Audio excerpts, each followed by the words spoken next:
that, we want to bring you something exclusive, an exclusive story to Evening Plus. We want to tell you about an event happening here in Grand Rapids next week. And the people behind it, Built by Women's Industry event, is meant, we're told, to celebrate and empower women in the construction industry. And to talk about that with us, joining us now are two of the women who are leading that effort, Jana Cooper and Stephanie Snowden. They are the co-founders of Built by Women. Thank you so much for taking time. Really appreciate you coming in. Thanks for having us. Yeah, thank you. So I want to get to the event that we're expecting in a week, in a second. But before that, kind of take us through Built by Women as a whole. I mean, what exactly is this group that you have going on, and what is it meant to do? Who's it meant to serve? You want me to start? Sure. So honestly, it started with an idea. We actually come from two different sides of construction. Jana is from a group, Inforum. They are with commercial construction, and I am with Professional Women in Building Council. We are in residential construction. So one of their members reached out and it's like, how can we collaborate on something together? And we had a meeting with 3 members from each group, and Built by Women was born. We just hit the ground running. We really just wanted to do something to highlight, celebrate women in construction. And each year, this is our 4th annual event. Each year it has grown tremendously. I think we've had to change venues every year to have more seating. And we're about to max out at 400 attendees. And it's really a wonderful evening. You leave feeling really inspired, motivated. You meet a lot of new people. And it's just all the proceeds get donated to scholarships from both organizations. So yeah, it's just pretty amazing all around. It is an amazing event, and what we've learned from other members on our committee, we're about a 10-person committee, and we have given over $40,000 away in scholarships in the last 4 years to local students at local colleges or those entering the trades.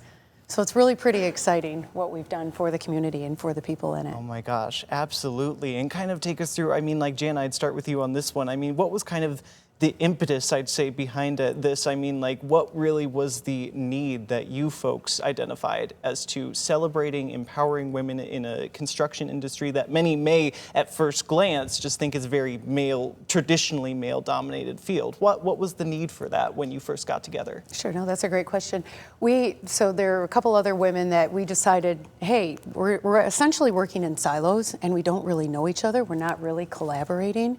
And so when we had that first initial meeting with the representatives of our groups, we said, we need to make this bigger. We need to get younger women involved. We need them to have a greater presence and a bigger voice in this male-dominated industry. Mm-hmm. And what was it like I'd start with Stephanie on this one, what was it like for you two when you started in the construction industry? Did you see this as, you know what, this is a male-dominated field, I feel like I'm in a silo, or what did it feel like for you when you first started out? Yes and no. Honestly, it was, I came into it, I work for a family company, and I had a business background, no construction knowledge, and I felt like it was, a little intimidating at first, but I just hit the ground running. I was raised to ask questions, to admit when you don't know what you're, talking about, and people were not just people, all the men, everyone in the industry was very eager and willing to help. And which was a little bit surprising, but I mean, here I am 10 years later, and I'm just trying to give back the same way that those people gave to me along the way. Yeah, for sure. What was it like for you when you first started, Jana? I've worked in an architecture firm in the commercial sector for 20 plus years, and then in the last 5 just doing more of the residential, sole proprietor type ship. So coming together and just meeting like-minded women that we truly empower each other, it's been wonderful. If I need to call somebody, if I have a question, when I run up against something I don't know or need to understand, I know I have a network of people that I can reach out to that I necessarily didn't have before. Yeah, and is that kind of a similar thing? I mean, what do you hear from the women that you are now being reached out to that are being reached by Built by Women now that you've started this organization, that you've started this effort? Rather, I mean, like, what do they tell you about how much this has impacted them to see something like Built by Women and be like, I feel empowered, I feel represented? I mean, is that what you hear from those you connect with? I believe it's a confidence thing. They meet people at this event and they have the opportunity to say, hey, I can give this person a call, or I can send them an email, as where before they were not connecting with them and they probably didn't have the means to actually reach out and connect to whomever it may be. And so this is really just a collaboration of almost 400 women. I mean, we're not all talking to each other at the same time, but we can at least make introductions that were not possible before. Yeah. Stephanie, what have you kind of heard from those that have connected with Built by Women and have maybe even spoken to you about their experience with it? Yeah, honestly, it's a lot of like good networking, making new connections, which I think creates a lot of potential and opportunity. But also we invite students from different universities in the area in construction programs. So that gives them an opportunity to make connections with people in that industry before, you know, they're out of college on their own, which I think has been a really big deal for them. They know that they're not alone, that they have a resource already. Yes. And like Jana said earlier, you know, it really helps to build that confidence. Mm-hmm. And now let's kind of get into the details of how this event specifically, I mean, this is your 4th annual event that you're hosting here. You have already said this is an event that helps raise money, scholarship money, for women who are going into the construction industry. What exactly happens at this event that allows that? I know you have sponsors for this event, but where does the money and the details come in? How do you get that scholarship money from this event? What goes on? So yes, we so a lot of companies to sponsor and support the event, and amazingly, it's just each year more and more companies are reaching out wanting to get involved and help support, which we absolutely welcome. But with, you know, the large number of attendees that want to come, you know, we each year have to get a bigger venue. And we have to feed those people. And I mean, we like to have an open bar. Makes it easier to make friends. But we also have a wonderful keynote speaker each year. This year, her name's Doreen Bartoldas.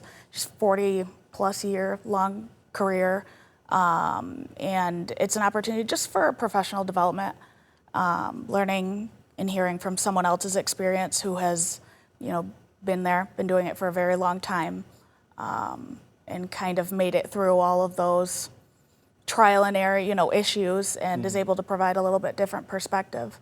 Yes. Yeah, I can imagine, not just empowering, inspiring as the event proclaims, but also, you know, just sharing secrets of the trade, I would imagine, from Yeah, those that is around priceless. you. That And is. with 400 people, I would assume there are many secrets to tell. That's very true. Yes. So you've been expanding every single year with this so far. Is there an end goal as to, you know, how large you would like to get, at least until, you know, you have to, you know, perhaps seek some outside assistance, but is there a goal you would feel satisfied if this is the number of lives you were able to touch with this, the amount of empowerment? Is there any sort of goal to the growth here as it continues? I think we're just going to keep the momentum going, and you know, if we have to cap it someday, we will. But as of right now, we're full speed ahead. I think honestly, we hit that goal the very first year. We didn't know what to expect, and it was honestly terrifying. You know, is it going to succeed? Are people going to be interested in this? And it was just very surreal being there and just feeling that energy. And so each year, our goal has been to at least, you know, meet or exceed that level of energy and interest. And I think that's really all we can hope for. Mm-hmm. And right now you're already kind of maxing out, as you said again. But in the future, I mean, like folks, women who are going to be watching this and are like, I want to take part in that. I am in the construction industry. I want to seek that kind of empowerment, seek those kinds of professional development opportunities in the future. How do they get connected to your group, and how do they take part in an event like this? I would say social media is probably one of the best ways.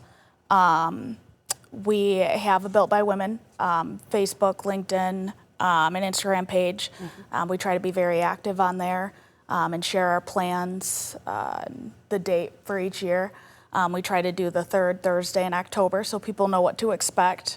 But honestly, I think the life goal is when we start getting people coming in from other states, that amazing. I'm happy now. I would be really happy then. We do draw people from the east side of the state. That happened already with the inaugural dinner. Oh, wow. Yeah, And it's really cool. I can imagine, it's an annual event, but I can imagine it takes probably months of work. Yes, it does. It does take a village. Yes, that goes. What is that like? The behind the scenes preparation to make sure that we are providing an event that facilitates that kind of empowerment that you were looking like. What does the work behind the scenes look like to make sure that you're putting in the due diligence, as it were, to make sure that people get out of this event what you want them to get out of this event? What does that work look like? Well, we meet monthly, so we'll take November off and maybe a little bit of December. And January we ramp back up and already starting to plan the next venue and Yeah. new sponsors and what other markets we can target. So Multiple committees.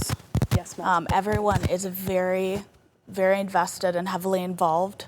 We have our own marketing committee that we make sure that, we're pushing it out there, that people know we exist and build that interest as we lead up to it.